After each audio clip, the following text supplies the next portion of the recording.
We love to share those stories. And in some sort of twisted way, we get our value from that. You know what I'm talking about. You go to the grocery store, you go to Walmart, and you see a friend that you may have went to school with or a friend that you haven't seen in a long time, and immediately the conversation goes to all of the great things that we're involved in, or all of the great things that our children are involved in. And then our friends share stories from their own life. Too many times we get involved in sharing our stories and listening to stories that we forget to ask, how are you? How are you doing? Now, how are you spiritually? How are you personally? I want to invest my life in yours, and I just want to know, how are you? We don't ask those questions enough. But when we hear those stories being shared, what's happening is the person is screaming on the inside. They're saying, I want to be loved. I want to be valued. And the only way that I know how to be loved and to be valued is to share these stories.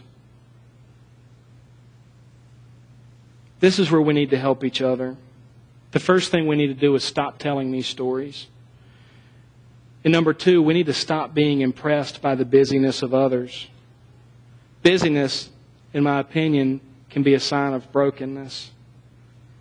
And we allow people to wear that busyness like a badge of honor. Instead, we need to take more interest in, how are you doing? What's going on with your life? How's your heart? Rather than, how's your activity? You might even say no to the stories. I want to hear about you. If you're really brave, you could even say, hey, I'm not impressed by all that.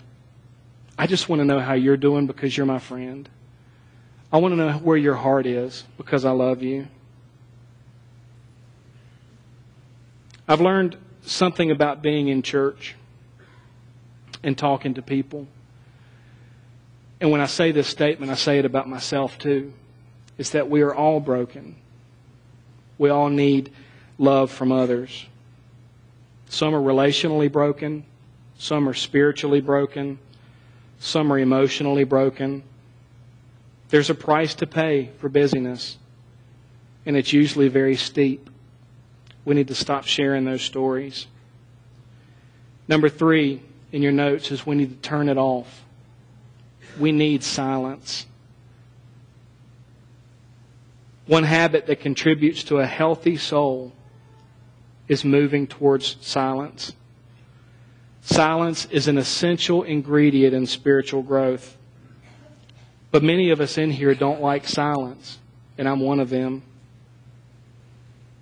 We haven't really experienced a lot of silence. We don't know where to find it because noise surrounds us 24/7. We wake up in the morning to an alarm clock that's blaring noise. We fall asleep typically with the TV on. We get in our car, and the first thing we do is we turn on a CD or a radio. Then we have to turn on other electronics like iPods and things like that to make the noise louder in our ears to drown out the noise that we live in. You know, when we go for a walk in nature, what do? We listen to noise. We want to hear the birds chirp. We want to see or listen to the creeks as they blow by. Sometimes we even go to Best Buy and we buy nature CDs to help us relax, just so we can have more noise. We're crazy. Can I tell you that God often reveals Himself and communicates to us in moments of silence? God will not compete for your attention over noise. I've never been sitting in my living room watching ESPN and have God speak to me. I've never watched Desperate Housewives and found God on Wisteria Lane. He's present and He's surrounding us, but He needs us to be silent. He wants to communicate with us, but we can't hear Him because we're always yelling at somebody. We're always surrounding ourselves with noise. We're always answering a telephone with a TV on. We just don't know what silence really sounds like. Some of us are scared of it. The reason I know that God speaks to us through silence is because it's all throughout the Bible. There's an amazing event that takes place in the Old Testament through a fellow named Elijah. Elijah did some incredible things for God, but then at one point he gets scared and he runs away. Now there's a lot of stories that surround this event, but I want to share one story about how God met him. It's in 1 Kings chapter 19. After he runs away, God meets him in this place, and it says, "Then the Lord said to Elijah, 'Go and stand in front of me on the mountain, and I will pass by you.' Then a very strong wind blew, and it caused the mountains to break apart, but the Lord was not in the wind.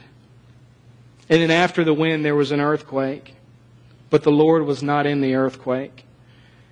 And after the earthquake there was a fire, but the Lord was not in the fire. After the fire there was a quiet, gentle voice." I love that picture of God's voice. God wasn't in the roar of noise. The voice of God came in that still, small, gentle voice. I wonder how many times we've missed out on God's voice because we're surrounded by noise. My challenge in this section is to turn it off. I want to give you an example in my life, and I'm not saying that because we live our lives this way that you have to. You need to figure out how to do this on your own. But my wife is not a fan of the television. She's smiling at me right now. She likes to have the TV turned off. Now, as I mentioned earlier, I like to have the TV on. If I'm folding clothes or doing something in the house, there's always a TV on in the room that I'm in. But she likes to have the quiet. And when I come to work, what she'll do a lot of times is she'll turn the TV off, and she'll have the kids get together and they draw, they work on their letters, they do things like that so that they can focus on each other and not focus on the craziness of life that goes on outside. As I prepared the sermon, as I was studying last night, one of the things that I did, and it amazed me, is I turned off the television and I sat in silence and I opened up God's Word, and I was blessed because there was no noise. There was no distraction. God speaks to us in the silence. What else can you turn off? I have a whole bunch of props up here today, so bear with me. We talked about these electronic leashes the other week. One of the things we can do is turn off our cell phone. I think it amazed some of us 2 weeks ago when we learned that cell phones actually have an off button. Sometimes it's okay to be inaccessible. Sometimes it's okay to have a little silence. Sometimes I see people sitting down in a restaurant with their family, and everybody from the family is talking on a different cell phone or texting somebody else, and they're not enjoying that quiet time together. Folks, it's okay to be inaccessible. It's okay to be still. It's okay to be quiet. Did you know there used to be a day, young ones, when these didn't exist? When we actually had to stand in line and talk to each other? When we actually had to sit around a table and listen to each other? There's always noise. How about your computer? Some of you are thinking that your computer doesn't make noise, but it does. You've got mail. How many times have you heard that? The computers are always on in our house. Where's Linda? Is she in here, Linda Wagerman? I am on Facebook 90% of the time, okay? We have that need to be accessible through our email, through our instant messaging. We're worried because somebody may send us a message and we may need to respond quickly.